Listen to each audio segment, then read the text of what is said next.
السلام عليكم اخواتي، كي دايرين؟ لاباس عليكم؟ كنتمنى تكونوا بصحه جيده يا رب، وتكون احوالكم طيبه. كيف ما كتشوفوا جيتكم اليوم بواحد الماسك اللي زوين وفعال بالنسبه للبشره اللي فيها الكلف اللي تيكون قديم، ودوك التسبغات ديال البشره ديال الشمس تيكونوا نتيجه على الشمس، بحال هكا دوك النقيطات تاع النمش اللي تيكون يلاه كيكون بادي. هاد الوصفه هذه اللي هي يعني اقتصاديه وزوينه والنتيجه ديالها مضمونه ان شاء الله باذن الله. كيف ما كتشوفوا معايا عندي هنايا فرماجه مثلثه، عندي هنايا ساشي ديال نيسكافي اولا معلقه ديال نيسكافي الا كانت عندك القرعه في الدار، وعندي هنا صفر ديال البيضه.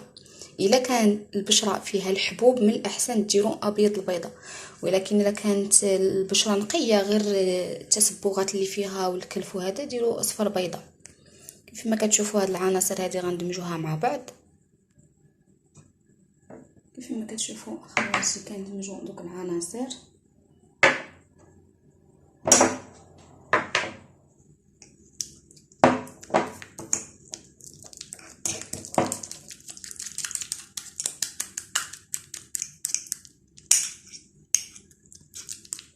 ندمجوها مزيان حتى تولي كريميه.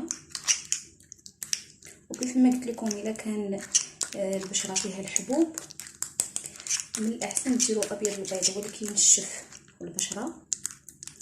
والا كانت البشره ما فيهاش الحبوب غير فيها التسبغات والكلف والنمش نديروا اصفر بيضه.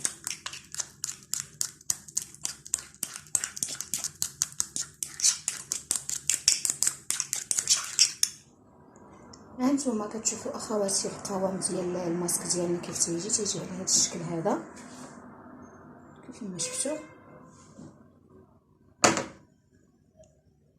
كيف ما شفتوا كنديروه هكا على البشره ديالنا تيجي متماسك،